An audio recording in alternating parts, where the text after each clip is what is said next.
Hi, my name's Julie Leone, and I'm sorry I'm not with you today. Obviously, there was another date in the diary that was all planned, and so I'm really sorry that I had another time in already for this. So what we're going to do in this session is I'm just going to introduce myself and my role to you, and then we'll do a few practical exercises to get you ready for September. So I'm going to screen share, but I wanted to first of all say hello, and obviously I'm looking forward to meeting you as soon as I can. So where's my PowerPoint gone? There we go. Okay. Okay. So hopefully you can all see that. So yeah, welcome to teaching. I know it's all a bit daunting and nerve-wracking and you're probably feeling a bit, oh, but hopefully you're also feeling taken care of, and there's a bunch of people around you all year to make sure that you're okay, and that we're looking after you. So who am I? So part of my role with regard to you will be to help you with your academic essays. So I've got a PhD, I work for a number of universities. I also am a practicing teacher. I teach psychology, I have taught English, and I have been head of drama, I have been head of year, and I've worked at kind of local and national level consulting in different schools. So I've got that academic bit and the application bit, and I have helped student teachers and teachers work on master's programs for, I don't know, 10 years now. So I do know what it takes to pass your essays, and I've got some really practical tips and can help you translate some of the theory if you're struggling. Some of you will be fine, of course, because you've just come straight from a degree. Some of you might have done a science degree or a PE degree where actually this kind of writing might be quite new to you, and some of you it might have been a while since you were out of academia. So I'm just here to say, listen, don't worry, you know, I've got your back, we can do this together, so don't panic about essays. I'm also a qualified life coach, which would be the role that I'm playing with you, as well as the academic stuff if you need it. Everyone, so these are the professional organisations whose ethics I abide by, and I also get supervision. So supervision is just what any kind of helping professional has. I talk about myself, and I don't particularly talk about anyone specific, and it would always be anonymised, but it's to ensure that I'm doing the best that I can for you. And I'll talk a bit more in a minute about what coaching is. I also practice yoga and teach yoga. I'm a yoga teacher, and that's I think useful for you to know, because some of the approaches that I use when I'm coaching and supporting people is we might use breathing, mindfulness, we might even use some movement. Obviously I'm not going to inflict any of it upon anyone, you know, it's purely choice. I blog for Life Labs magazine, and sometimes appear in the magazine because of my psychology and coaching background. And there's the organisation I trained with. I've written a number of books, one particularly on stress. My PhD was based in secondary schools, looking at the role of gender, loss, emotions and kind of behaviour. Domestic abuse is another kind of area of specialism. And then obviously I work for the Alliance of Learning and have done since its inception, and have a long involvement with the Marches School. So that's me. What is coaching? So the life coach is someone professionally trained to help you maximise your full potential and reach your desired results. So desired results clearly are to pass the course and to do that really well, but there might be other desired results. You know, we're all, as adult learners, we might also be juggling families or you know, younger people, older people. We might have other things running along parallel. So it's really your desired results, and of which passing the course and doing well in the course will be one of those. So supportive friend and a trusted advisor rolled into one. So because I've got that teaching experience, sometimes I might switch into a more mentoring capacity. So the difference is that coaching, literally, I'm just asking questions, helping you find your own solutions. Mentoring might actually be where I'm sharing a bit of experience, whether that's kind of to do with stress or whether that's to do with teaching, to help you. So I'm going to help you identify your goals, hold you accountable, which means if you said you were going to go to the gym 3 times next week and then we meet and you haven't, then I'm not going to obviously punish you, but we'll just have a conversation about what happened. so that you can encourage, I'm encouraging you to be the best version of yourself that you can be. And it says there, obviously, I'll have done lots of training, which I have. Yeah, I'm trauma informed rather than trauma trained. So trauma training takes a long time. If anyone tells you they're trauma trained, they should have done years and years on it. So trauma informed, but we're looking at, communicating effectively and getting you to where you want to go. Coaching also, each person holds within them, and I really do believe this, that we have what we need within us, and sometimes we just need a little bit of support. Okay. So as well as all that, positive stuff, also, of course, life happens, as we've seen during the pandemic. There's a list of things you can read for yourself. We all know that things go wrong, and if the pandemic's shown us anything, it's how that can happen randomly, and how one thing can then lead to another thing. So I'm also here for that stuff. So although obviously I'm employed by the Alliance of Leading Learning to support you on your teacher training course, what the Alliance understands is that you're human beings, holistic human beings with a whole life going on behind the scenes. And we know that if something is going on elsewhere in your life, that can have potentially an impact on your teaching. And so that's part of what I'm here to do, to support you as well, so that you don't feel like you just talk to me about school-based stuff. For some of you, it may just be school-based stuff that we talk about over our time together. For most people, the kind of personal stuff comes into it. Okay, so I did ask some of this year's cohort what they have said and experienced. So one person said, we've talked about finding voice and coming to terms with adversity. So obviously COVID, there's been lots of things there. Finding voice is sometimes we feel like we can't ask for help, or you might have a feeling that maybe your mentor maybe isn't doing what they should be doing on Abiata, and sometimes it's quite hard as a new person to say, actually, this isn't right for me. But actually, I might be behind the scenes saying, yes, you can go and ask so-and-so, go and tell so-and-so. Who is it you would go and tell? Okay, it was a huge relief to know I'd meet Julie anytime. So obviously anytime doesn't mean 24/7, but what it does mean is you can email me. So once you've started on the course, I will give you'll have my school email, but I'll also give you my home email, because I don't just work at the school, I have a number of other places of employment. So that I will communicate with you predominantly through the school email, but if there's some reason that you need to get hold of me quicker, I'll also give you another email. And then you all have a half-termly meeting with me. It will be scheduled, and so everyone knows that's coming up, and some people will only see me at those half-termly things, and some people will see me weekly, some people will see me weekly for a bit, and I'll talk about confidentiality in a minute.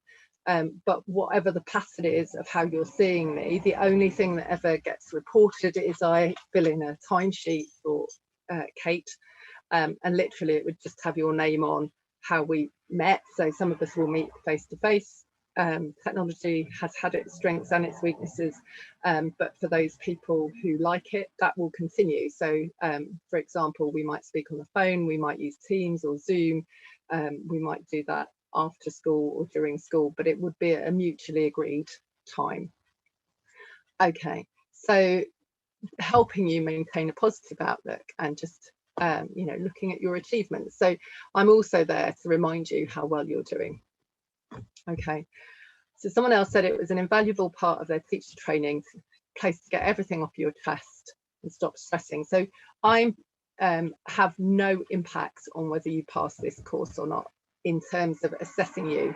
I'd like to think I have impact in supporting you and kind of being behind the scenes, but I don't fill in any forms about you.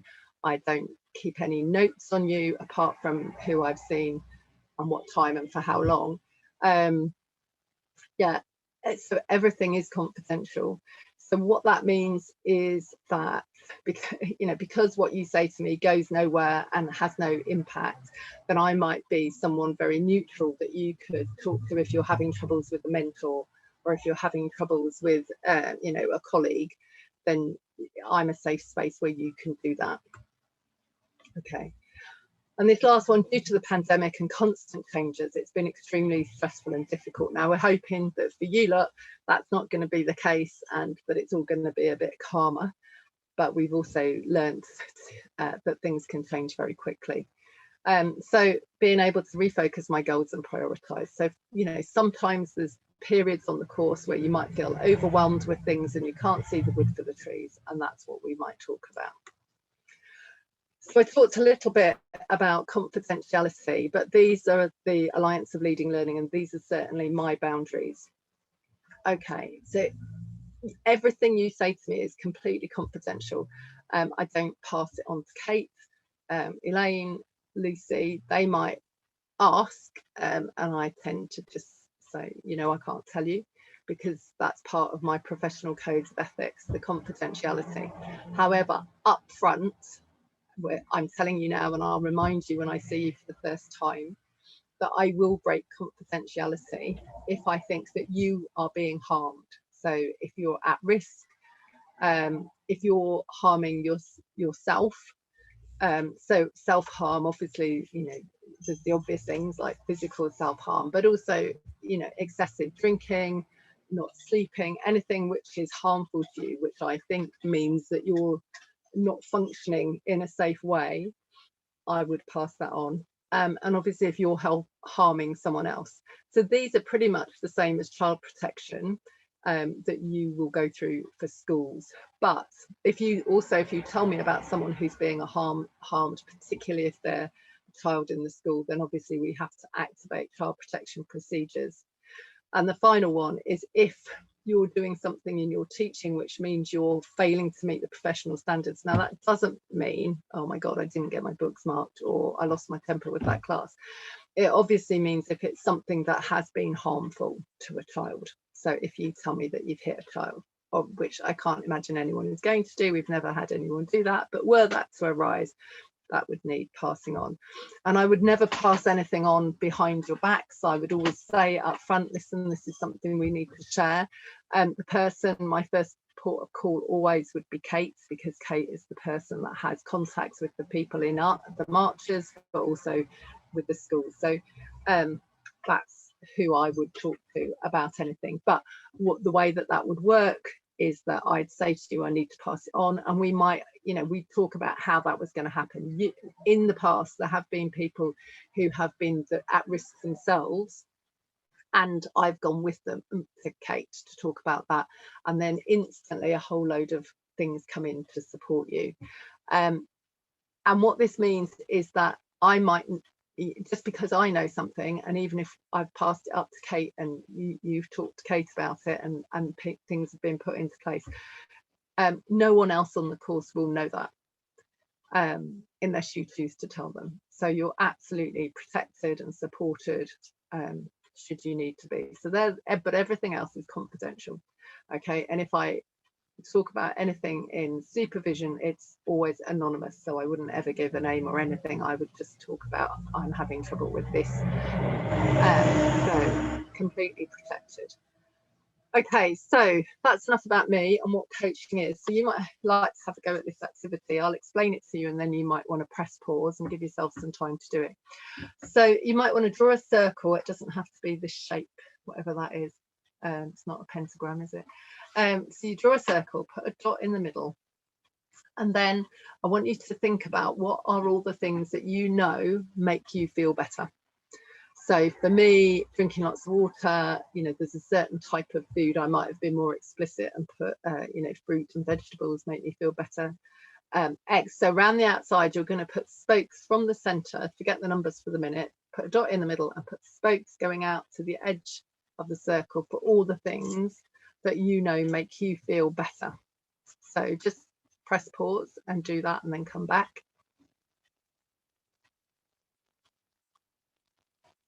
Okay, and then once you've done that, the way we're going to use the numbers is right in the middle. So where the 0 is here, that means, well, it's not so good at the moment. And right out at the edge would be, oh yeah, but I'm doing really well on that. So on this one here, you can see that when I did this, I was getting enough fresh air. You know, fresh air is looking quite good. my sleep, and obviously I was feeling healthy, I was sleeping well, feeling healthy, but it looks like I didn't think I was drinking enough water and maybe not doing enough exercise, whatever exercise means to me. So if you now want to press pause again and just put a dot on the line for how well you think you're meeting that need for yourself at the moment. So press pause and then come back. Okay, so now of course the question is, how do we move each of those up? So for example, water, I might have thought to myself, oh, I need to have a water bottle with me at all times that's topped up, which reminds me to drink. Or exercise, I might want to think, okay, I'm going to do a 5-minute 10-minute walk in the morning, 10 minutes at lunchtime, 10 minutes before I go into the house after work. And so with all of it, it's quick, quick wins and habit forming. So what the psychology shows is that if something is a habit, we're more likely to do it. So, and brushing your teeth is the perfect example. Nobody ever forgets to brush their teeth. It's a habit, we just do it. So if you get into the habit of going for a 15-minute walk as soon as you get in, it will just happen. If you put the kettle on, get out the door, quick walk around the block to get some fresh air, and then get back, the kettle's on. So try and associate a habit change. During the pandemic, obviously some of these have been challenging. The lockdowns have made it maybe more difficult. So it's now trying to get back into good habits over the summer holidays and then maintain those as we go through. So just press pause again and have a think about what could you do to really boost all the things on your circle to make sure that they're functioning in the way that really supports your well-being.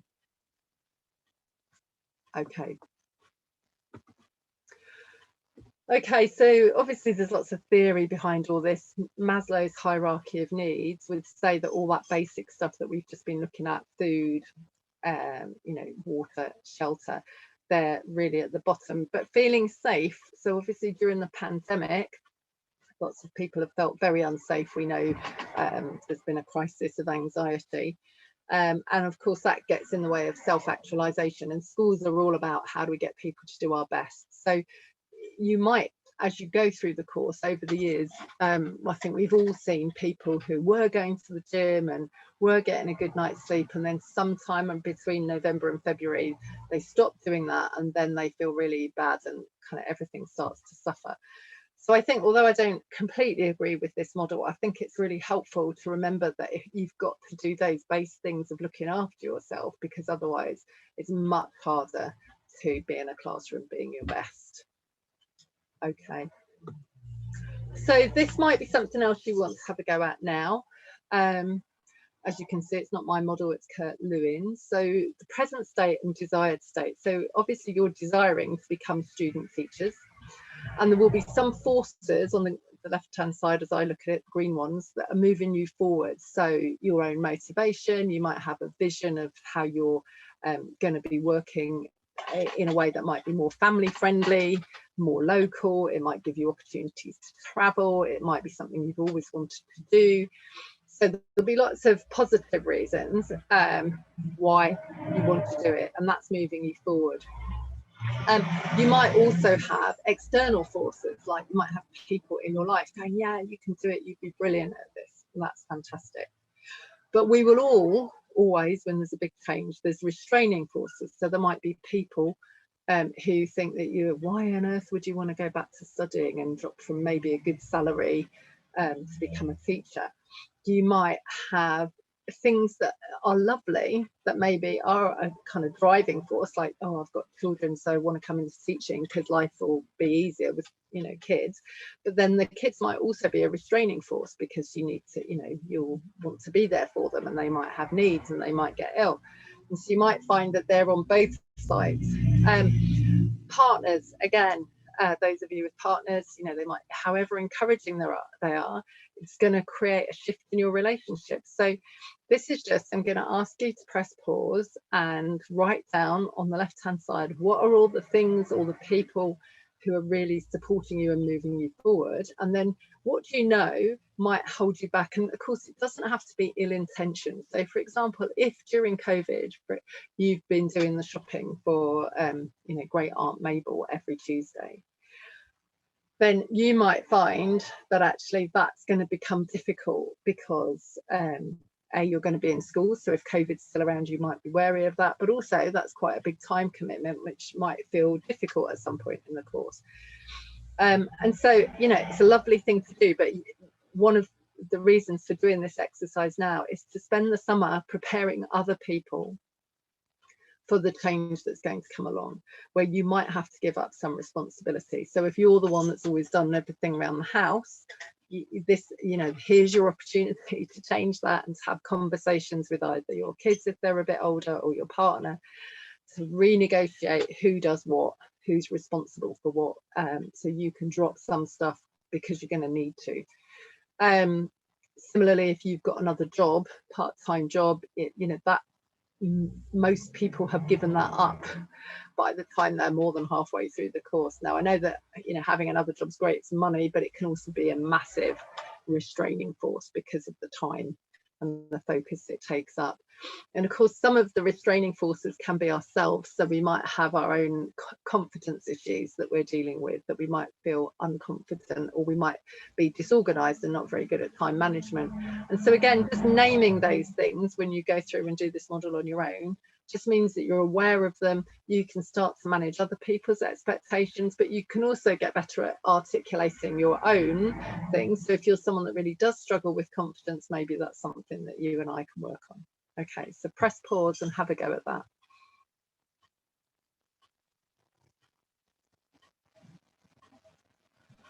Now, I'm not sure how Elaine is doing this, so if you're all in a room, you might want to have a conversation about that now.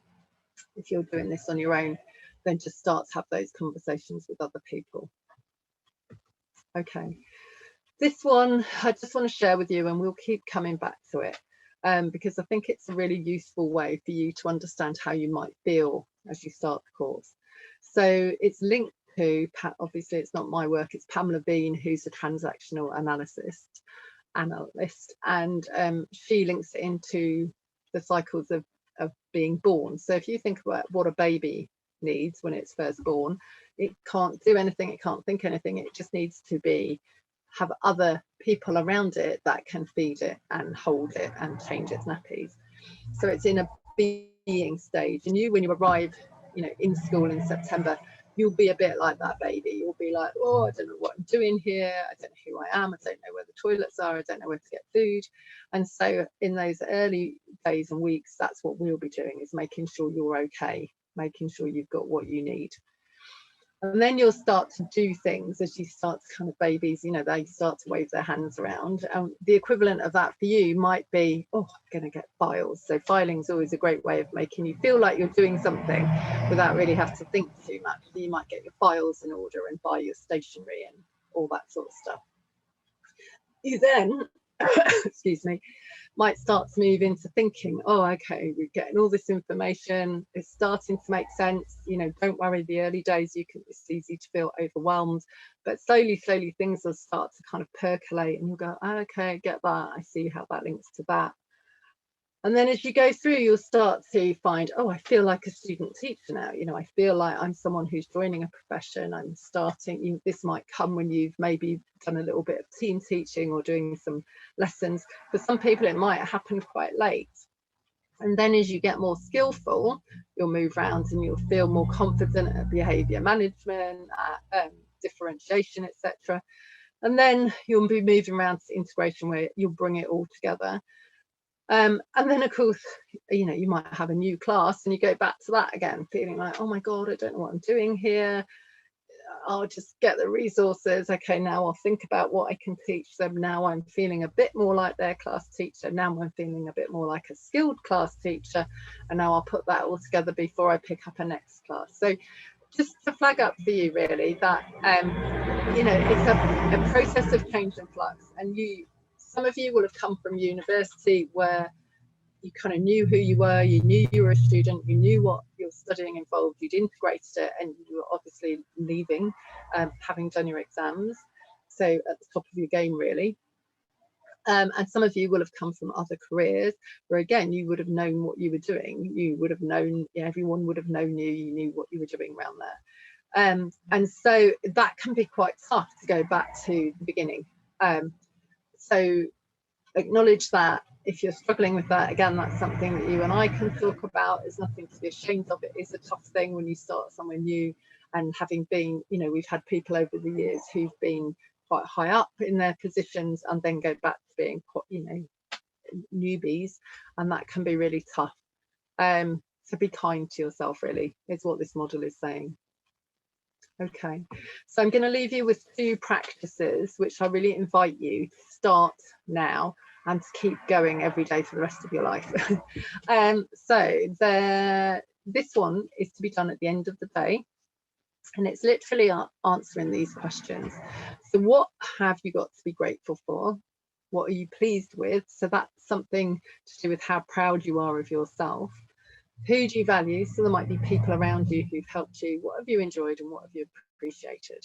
Okay, so the neuroscience behind both of these activities that I'm going to give you is that the more we focus on what's going well and what we enjoy, the more we'll notice it, and which becomes then a virtuous circle.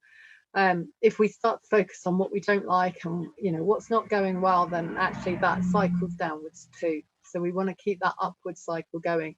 And we know that actually if you practice this stuff, it does actually start to change your brain structure. And there is some research to show that for some people, this is as effective as antidepressants, but it does require a practice.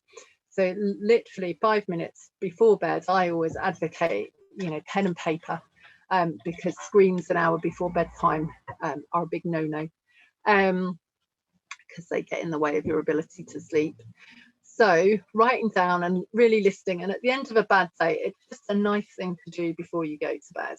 Okay, and there might be days where you have to look hard for what you're grateful for and what you've appreciated, but you know, we live in a country where we have food, you know, we've got homes, we are not starving, and so sometimes we have to just remind ourselves of that. So that's a nice one to do at the end of the day.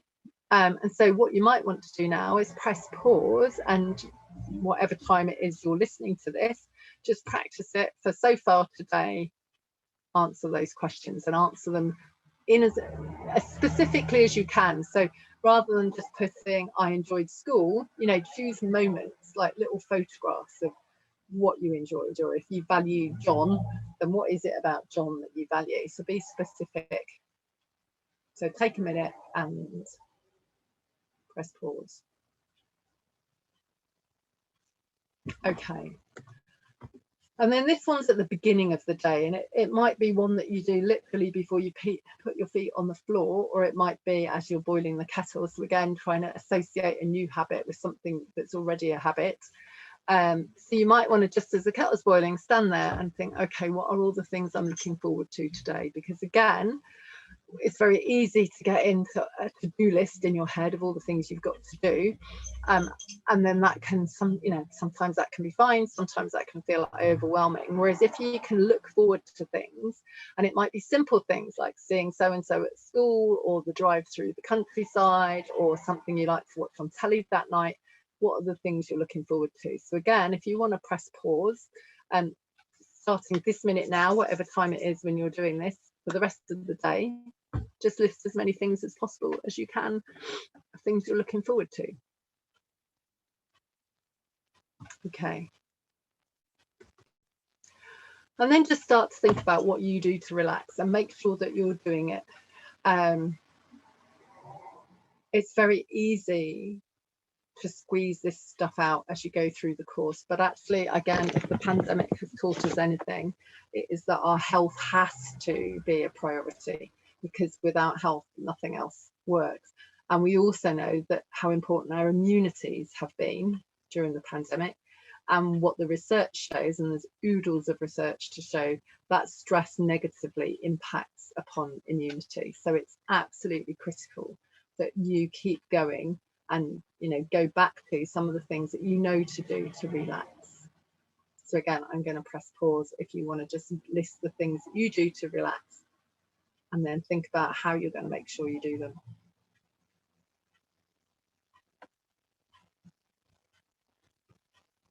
Okay. And so, yeah, we're not perfect. No one's going to expect you to be perfect. This is a 3-year process. You do this year of training, and then you've got 2 years of your early career teaching. And so you know, we're here to support you through that. You'll have met all the team by the time you've watched this video. There's a whole team around you, and for lots of people this isn't just the year that they become a teacher, it's also the year where they find their confidence, where they move out of home for the first time. You know, lots of positive life changes happen for people who do this course, and we obviously all really wish that for you. And we all know that most people at some point will need help. So whether that's practical help from Kate, whether that's help from me because you don't know who else to go to, or whether it's kind of something Elaine or the university can sort out, then ask. You know, you've got 3 years where you can ask as many questions as you like, so make sure that you do. Okay, so again, really sorry not to be with you today, but I hope all of that was useful and made sense, and I shall see you in September. Have a lovely summer. Bye.